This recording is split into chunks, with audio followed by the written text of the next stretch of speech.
Hello everyone, I'm Alicia. Welcome to my Beautiful Nights channel. For this video, we're going to be working on these beautiful necklaces. Now, do you guys remember I've done a few beebeecraft haul videos and I told you about a necklace that I have been working on? And in an earlier beebeecraft haul video, I got these chandelier findings in the butterfly. All of these findings were in one kit. It was very affordable. It was silver Tibetan chandelier findings, I think it was called, something like that. And then the other set that I got had the antique bronze and the butterfly. So all of these chandelier findings and the butterfly, that was all in another set. And I told you guys how I had a necklace idea planned. So I went to go work on it and I didn't have the wire that I needed. So in another haul, I went back to beebeecraft and I ended up getting permanently colored wire. And it is the perfect color to match my findings here. And I also got it in silver because I have stainless steel wire and it is a different color than this here. It's a darker gray color. So anyways, I have been collecting things here and there from different BB Hallcraft videos to make these two necklaces, and I'm so happy with how they turned out. I envisioned them to be like this, but not this perfect. They actually turned out a lot better than I thought they were going to be. And what I was going to do, I made this one first. I was going to make this one and then I would do this one in the video, but then I realized these butterflies are different. It's going to be different. I think what I will do is make both of them, complete them, and then go through with you guys how I made them and everything that I used to make them. So just about everything in both of these necklaces are from beebeecraft. The only thing that's from my stash are the seed beads. These are Tenno seed beads. I actually got them from Walmart. They're the metallic silver color. And the clasp is mine, the split ring's mine, the bead string wire is mine, and the crimps are mine. And this one here I used my own seed beads too. These are the antique bronze color, and again my own findings there. And I have crimp covers right here in silver, but for this necklace I didn't have crimp covers in this color, so I ended up finding some large hole antique brass beads that had big holes that I can cover my crimps with right there. So those were the things that are from my stash. Now I'm going to go over with you guys everything I used from beebeecraft, and I will give you links to everything you need to make these necklaces. And I'm also going to show you how I made the bead links, and I'll explain to you how to put this together. And I'm sorry if you feel like I should have shown how to put it together in the video, but like I said, when I first started designing this, I didn't know if this was going to work out or not, and I really needed to put everything together to make sure that these designs will work. And they did work. They do work pretty nicely, and they lay beautifully on the neck, and they look good with a low cut top and also like a crew neck top. The necklace can lay completely on your top, which I actually like that look more. Okay, so now we're going to go through some of the things that I used from beebeecraft. So I used these agate beads here. These are really pretty. I think this was a 2-pack, 2 strands, 2 16-inch strands or 15-inch strands. I will leave a link for these down there in the description bar. These were agate. Here's a close-up of them. They're so pretty. Anyways, there's 2 strands here, and I used several of them in the necklace, but I still have a lot left over. And for this necklace here, I used the gorgeous shell pearls. This whole box here has 3 different size beads. There's 6mm, 8, and 10. And I used all 3 sizes in this necklace. And I also used 4mm bicones. I used 2 colors from the box. I use this color here for this necklace. This necklace here looks bridal to me. It's really pretty. And then I use the green one right here for this necklace. Okay, and again, I'm going to leave links to all of these things. You guys can make pretty much the same exact necklace that you're seeing here. Now, these metal chandelier findings here came in a huge set. There are 3 different butterflies in the antique bronze set. So there's this one here, which I absolutely love. There's so many connection points on this, and that's what really got me going with this necklace design. There's a connection point here on the tips of the wings. On the sides of the wings you connect, here on the bottom of the wings, and right there on the tail of the butterfly. There's just so many connection points. There's another butterfly in here too, and he also has several holes, so you guys can make several necklaces just like this with this set. So this is in the set, and then there's these chandelier findings, and I actually organized mine because they were all mixed together in one bag. Here is another butterfly, and this is actually the same butterfly as that one there. So there's actually 3 different butterflies in this set. There's those chandelier findings there. Here are some more. There's 2 different ones there. And I think that there are 2 or 3 different ones in this bag. There's 3 different ones. Yeah. So I showed you guys all of these in a haul. But anyways, this here is from the set of the findings, the chandelier findings. And then for the silver, I've already used these here in it was called gemstone chip lariat necklace. I used these, and I also used those. Now this time I used the ones with the birds on them, and I also used the smaller ones, which are mixed down there. And I used this large one here. Now I was kind of unsure of which one I should use for this piece here. I went through several of them, and I kind of thought of what each one would be like, but I ended up going for this one. It just seemed to look the best to me. But you guys can totally play around with the chandelier findings and the placement of them and come up with your own design. And actually what I did is I first just laid the chandelier findings down and the butterfly in the middle, and I took a picture of it. And I have an old Samsung Galaxy Note 4 phone. It has a pen with it, so I just took a picture of it, and then I drew on the picture my pattern idea. And that's how this design has come about, okay? So these are all of the things I use. Oh, and I also used the wire, which I already showed that earlier. I used both of these wires here. I used the 18 gauge in antique bronze. I used the 20 in antique bronze. I used the silver 18 gauge and the silver 20 gauge. Now, with this necklace here, I made this one first, but with this one here, I mostly used the 18 gauge wire to make all of my beaded links for the 8mm agate beads and for these 4mm bicones.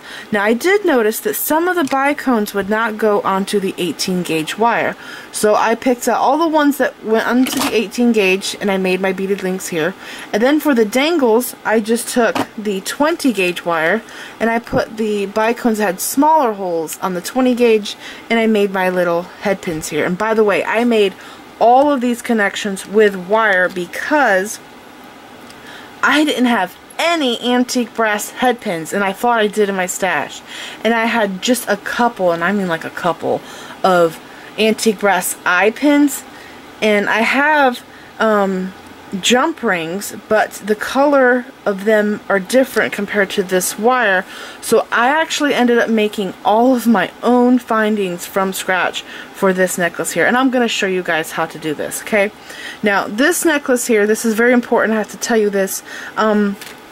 These pearls that I use, the shell pearls, they're so beautiful. They have an amazing luster on them. I realized that the 10mm pearls I can put onto the 18 gauge wire, but the 8mm and the 6mm pearls, I had to use the 20 gauge for them. Okay? And also, the holes in the butterfly, there's a connection point here, and there's 2 here, but I wanted to connect like I did in this one. And this one here, as you can see, has connection points. So these here are smaller holes, and I was not able to fit my 20 gauge wire into those holes. So what I did is I got my bead awl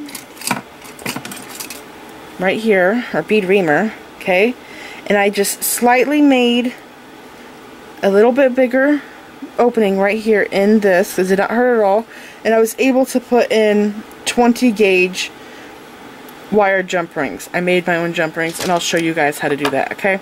So those are just some of the things I wanted to tell you. Alright, so I think that's everything.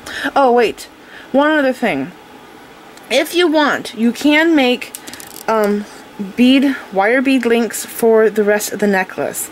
But because I had so much time into making all of these individual links, I decided to do bead stringing wire for the rest of the neck.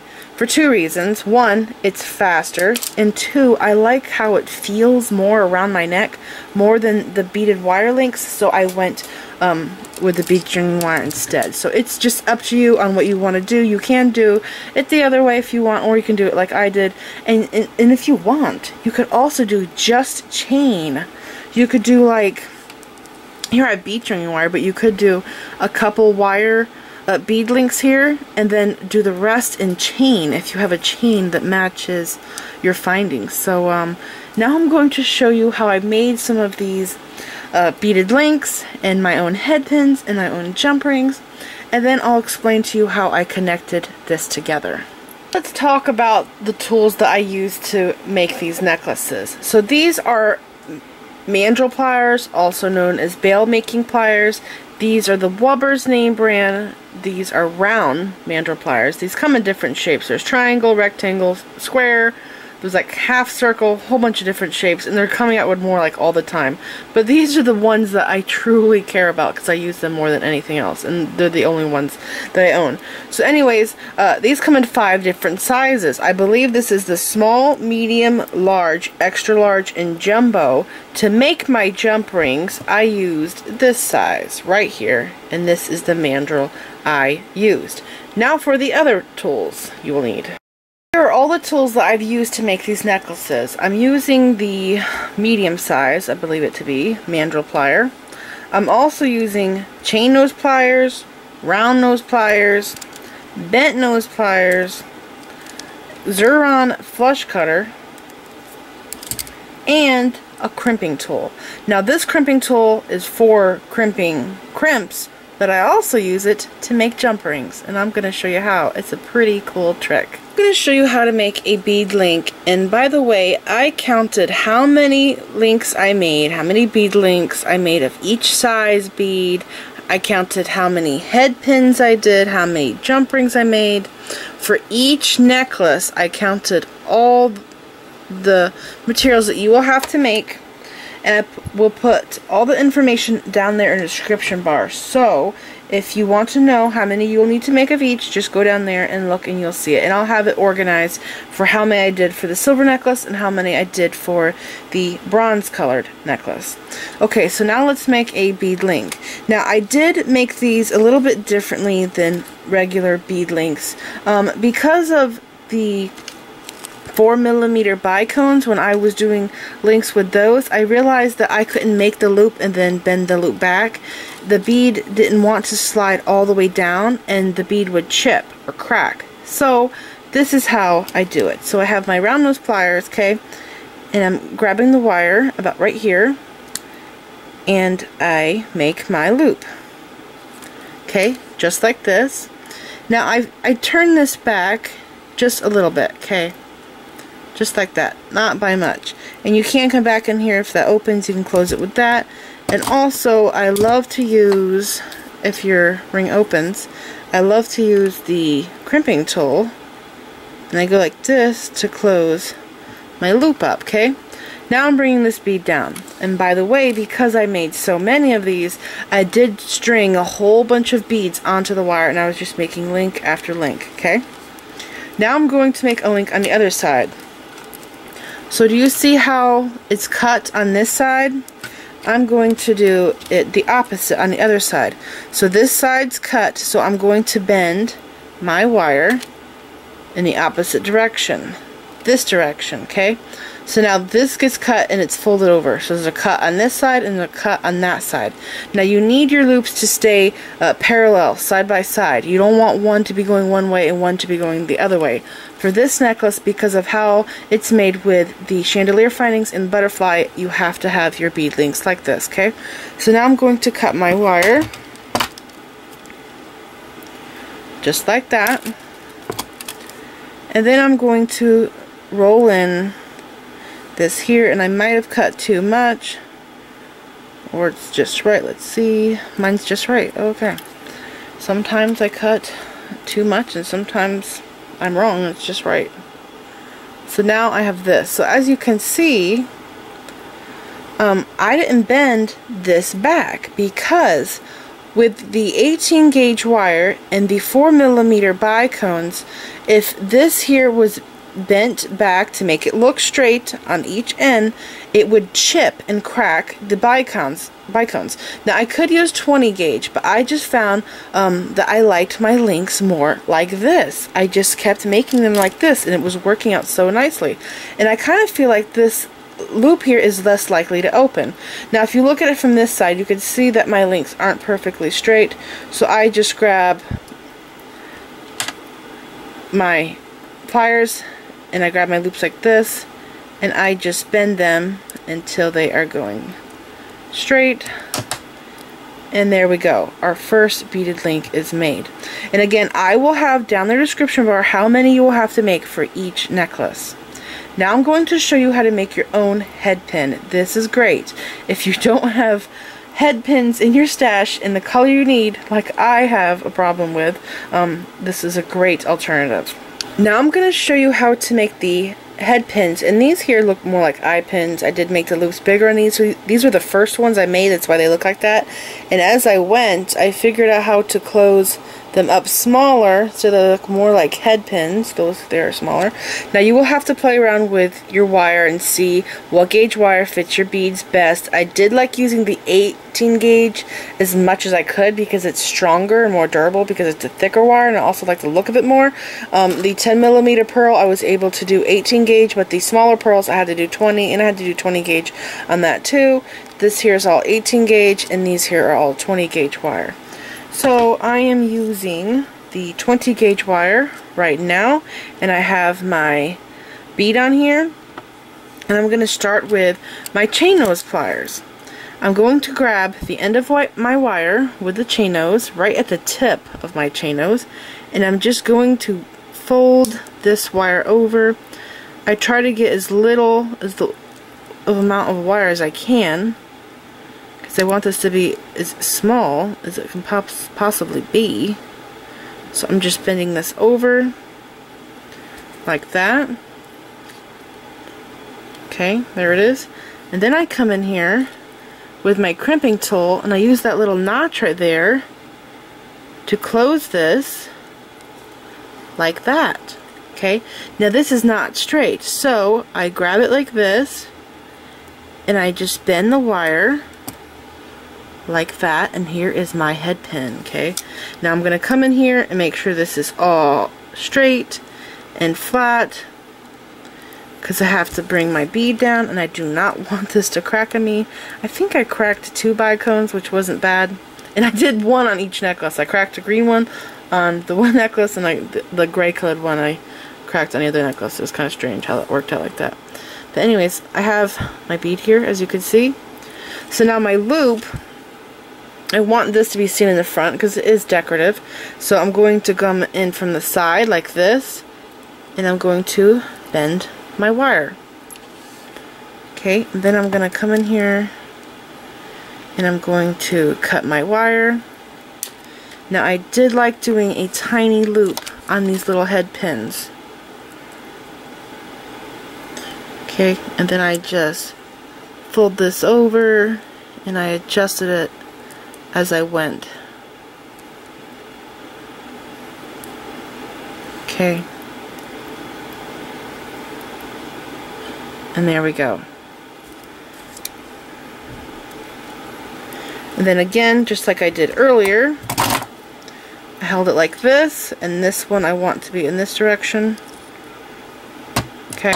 So then when you connect this on, when you connect this onto your chandelier finding, this loop will be like that, and you'll see that little decorative loop there at the bottom. So here I will show you. See right here how I have that connected on? And I have the cut side all on the back of the chandelier finding. Now I'm going to show you how to do your own jump rings. I'm going to show you how to make a round jump ring and an oval jump ring. So the first thing you want to do, I'm using the 18 gauge wire. You can also use 20 gauge wire for the jump rings, and for the smaller silver butterfly, I had to use 20 gauge wire for these jump rings because 18 gauge would not fit in these holes, and like I said, I used a bead reamer to make these holes just a little bit bigger so I had more movement. This one here, I used all 18 gauge jump rings in this necklace here. Okay. So you want to start by taking your wire and doing a flush cut. This side here, when you cut the wire, it has a flat cut. When you cut the wire on this side, if you hold it like this, the wire will be cut like this. Kind of like a pyramid shape, so you always want to cut it with this side like this. Okay, now this wire is flat. Now what I'm going to do is come in here with my Mandrel pliers, and I like to use this smaller Mandrel size. Okay, and I'm just going to wrap this around my pliers, and because I didn't know how many jump rings I would need for this necklace, I think I did like 6 or 8 at a time. Okay, so I just went like this. Okay, I did not cut it from here. No, because if you do it like that, you will have waste. So what I like to do is I leave it on the spool, okay, and let's see, where's my cut at? I should turn it a little bit more so I could see. Okay, there we go. So right here is, focus camera, right here is where I cut it, okay. I'm going to come in here with my cutters, the flat side in this direction, and we're going to cut our first jump ring. Hold it just like this. Okay, be careful not to hit the other one there, because we want this to be a perfect one. Let's see. And there we go. Perfect jump ring. It's going to close up nicely. Okay, now I'm going to cut all of them and I'm going to make a pile. So now the cut is not flush, the last cut we just did. So I'm going to come in here and cut it like this, so that's flush.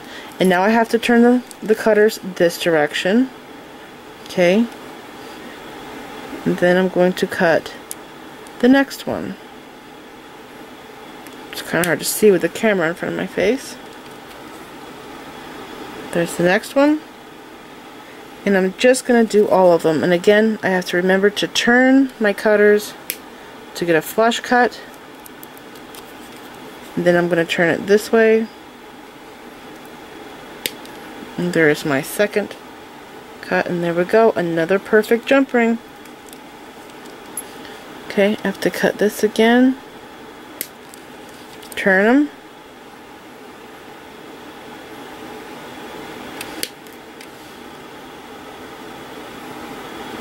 And there we go. Okay, let's see, I have one left. Flush cut the in there, and then flip them over. There we go. Okay, now what I do is I get my chain nose pliers and I get my bent nose pliers.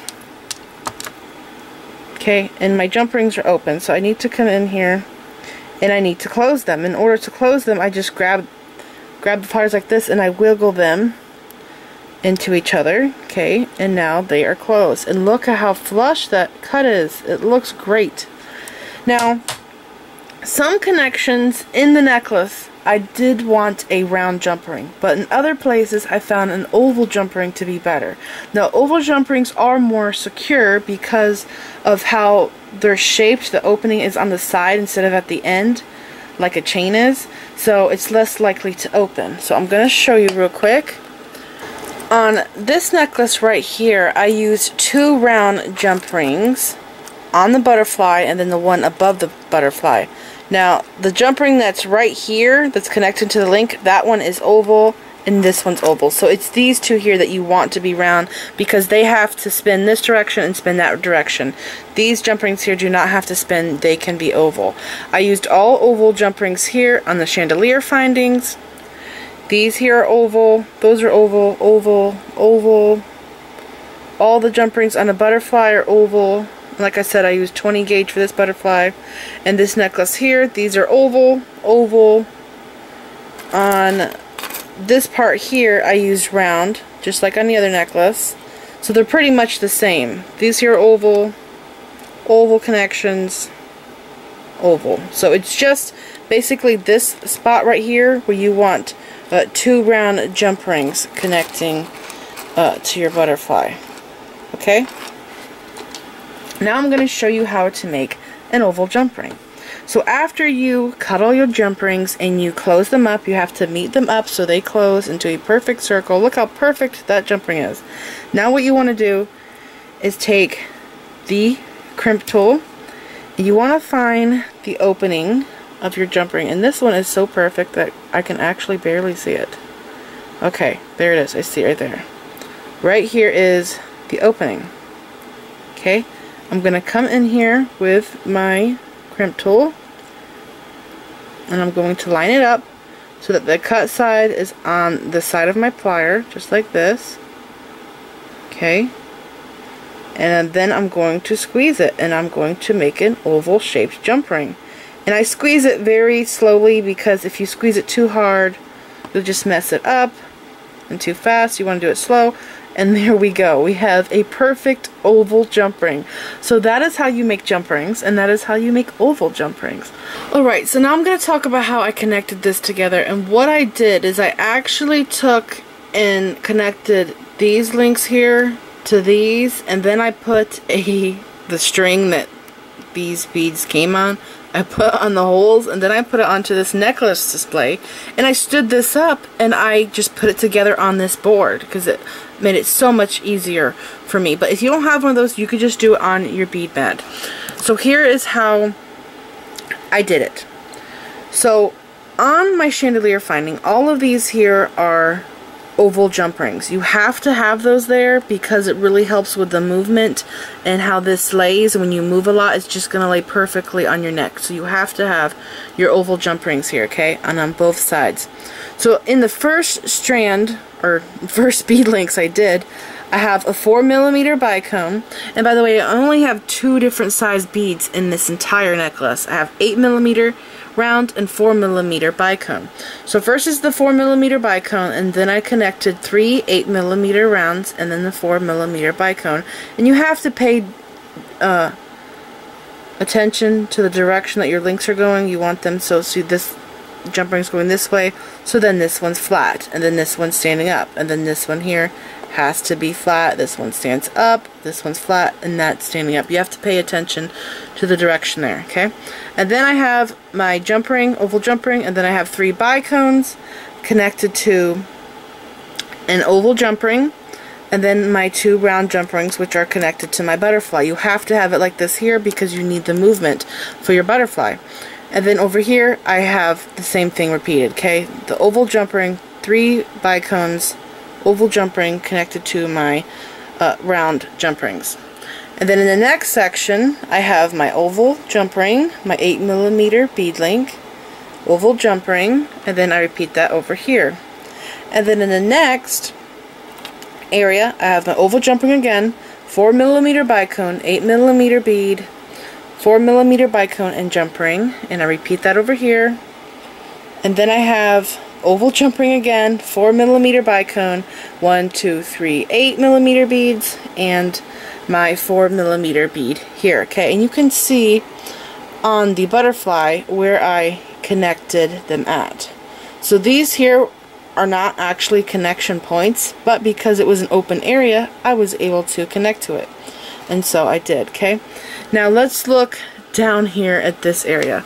So I made up this part here first, okay? I did not have any of this down here. And my sister thought that I should just put this 1 8mm bead down there. And I did. That was the next thing I did after I completed this. And I just thought, I can't leave this here. This necklace is too epic. I have to keep going. And so I realized that I wanted to do more of these chandelier findings. They're just this necklace is so dramatic in how it looks. It's so elegant. So I ended up connecting with my oval jump ring right here. This is the smaller chandelier finding in the set. If you look at all of them, it's one of the smaller ones. I connected this here, and then I put one on this side, and then I realized that I could connect some links here, because without this it just looks weird. It doesn't look right. The opening right here without these links are too big. When you look at the rest of the necklace, this just has to be here to make it flow. So I ended up doing, I have a jump ring, an oval jump ring right here, okay, onto that bead link for movement. And then I have 3 bicones, and then I have another oval jump ring there, and then I repeated that on this side here. Okay, and then I have this very large chandelier finding down here. This one has 9 loops at the bottom. Some of them have 5, some of them have 7, so you have to pay attention to that if you're doing a different one. You have to think about how that will play into your design. Do you see how these 9 loops here are so wide that it's actually like half a circle right there? Well, I played with that, and I realized because these loops go so high up the sides, I'm able to connect this chandelier finding to this chandelier finding, and what this does is it prevents this one here from flipping, and also prevents these from flipping. Now on the silver one, I was not able to do that. I really wanted this connection point there, but I couldn't get it to work. It was just not looking right. Because of how the bottom of my butterfly is, on the other one the butterfly is different, I was not able to do that.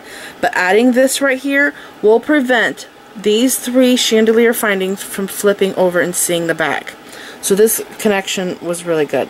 So this is a 4mm bead length there. There's my 8mm. Now I did have a spot right here that I thought I should put in a dangle, and so I did on each side, and I do have an oval jump ring here and there. Okay, and here are my 4 head pins on this side and that side, and then I have my head pins down here with 8mm. Now this here, I was just going to put 8mm bead in here, but it was too close to this narrow spot right here, so I put a 4mm bicone on the top of that. And like I said, for the rest of the necklace, I did bead stringing wire, but if you want, you can do a chain, or you can do the bead links. It's up to you. And I've been doing bead stringing wire with crimping a lot lately, so if you just go look back at my videos, like my last few videos I've done, I keep doing bead stringing, so you can learn how to crimp there if you want. So now I'm going to take you over to the silver necklace and explain how I did that one. It is different. Now for this necklace, I had more sizes to play with. The other one's only 8mm and 4mm beads. This one is 4, 6, 8, and 10. So I think it actually worked out better for me because my butterfly is shorter. I think that different sizes worked better in this, and I was actually kind of shocked that the other necklace turned out so well with only 2 different bead sizes. So for this necklace, just like with the other one, I started by putting my oval jump rings here on my chandelier findings, and I also connected this necklace to the board with a string going around connecting there. I actually, the very last thing I did to this necklace was this part here, because I didn't know what I wanted to do, bead string wire, chain, or the beaded links. So I just tied this onto my board, okay, and I wanted this here to be the same again, but I had different size beads to work with, and instead of doing 3/8 up here, I did 4mm bicone after the oval, 8mm pearl, 10mm pearl, 8mm, 4mm bicone, an oval jump ring. So that's on there. And then I did the jump ring again, oval. All of these are oval. And then I did 4mm bicones. I did 1, 2, 3. And then I did my connection right here. And again, you have to pay attention to your links and how they're connecting. There's up, down. So this is up, this one's going that direction, this one's up, and then this one's the sideways. So you have to pay attention throughout the entire necklace. That's very important. So after I did This here, which was the same as the other necklace, I then did this part, which also is the same as the other necklace. This here is 8mm pearls, okay? That's the same as the other necklace. Now, this row here is where it starts changing up. So, with the other necklace, I did, looking back at it over here, I did a bicone, an 8mm, and a bicone. I couldn't do that with this here. I tried to do it, but it was way too long. It was draping out like this. So I had to do the smallest beads that I could, and I did all 4mm bicones, which turned out great because in this row I have bicones. So I did 3 4mm bicones, and you can see my connections here with the oval jump rings, and I repeated it over here. Okay? And then on this one is sort of similar to the other necklace, but the other one I only did 8mm. Now because this butterfly is shorter, the other one's tall, I knew that I needed smaller beads. So I did my oval ring, my 6mm, 8mm, 6mm, and my 4mm bead, and then I repeated it over here. Now this is where it started getting really different on the bottom. I really wanted to connect and go in this direction, but I couldn't because this is so narrow that I couldn't do that. And this butterfly has 2 points here to connect on the bottom of it. The other one, I only had the tail, and I was coming off of the wings. And right here, I can't come off the wings on this side, only those points there. So because of the butterfly being different, I had to change it up. So coming off the wings down here, I put on my little chandelier findings right here. Again, you have to pay attention to the direction. I had to connect here, and I did the same thing on both sides. And then I put an oval jump ring there and there. These are 8mm pearls, and then I did the 4mm bicones here. I was just going to connect this right off of these pearls, but then I realized this is too close to these here, and I needed room to move. So I did the 4mm beads there, and then I did 2 jump rings. Oh, these are circle jump rings. I forgot about that. So this one's a circle, and this one's actually oval. I thought I only had those circle ones there, but I actually have them here too. And then I did my dangle here in the middle. This is the 10mm, and then I graduated the beads down here. So 4, 6, 8, 10, 8, 6, 4. So that is how I connected them together. It turned out pretty cool. And there are so many different butterflies in the bronze set. The bronze set had the taller butterfly that I showed you, this one, and also had another one that had a lot of holes in it. And I was wondering what that one would look like. So this was really cool. If you don't have a necklace board display like I do to hang this on to work on it, you could get a piece of cardboard and just cut notches in the top right there of the cardboard, and you can make yourself a little necklace display just to work on to make this easier, because I really did feel like having this display made it easier for me, because if you're working on a flat surface like this, you're constantly picking it up and you're losing which hole you have to go into because the links are always flipping. I hope that I gave you a whole bunch of useful tips and ideas, and I hope that I inspired you to make your own necklace. And I also thought about using a filigree piece right here instead of the butterfly, because filigree has a lot of holes in it, and that could also work into a necklace like this. And I was also wondering, what else do I have in my stash, in my pendants and charms that have holes in it, and I could use them like this in a necklace, connecting them together like this. It was just a really cool, fun project. And please like this video, leave me a comment, subscribe if you want to see more of my videos, and make sure you click the bell button so you get notified every time I upload a new video. Like me on Facebook, and make sure that you share pictures of the jewelry you've made from my videos on my Facebook page, and follow me on Pinterest. Thanks for watching.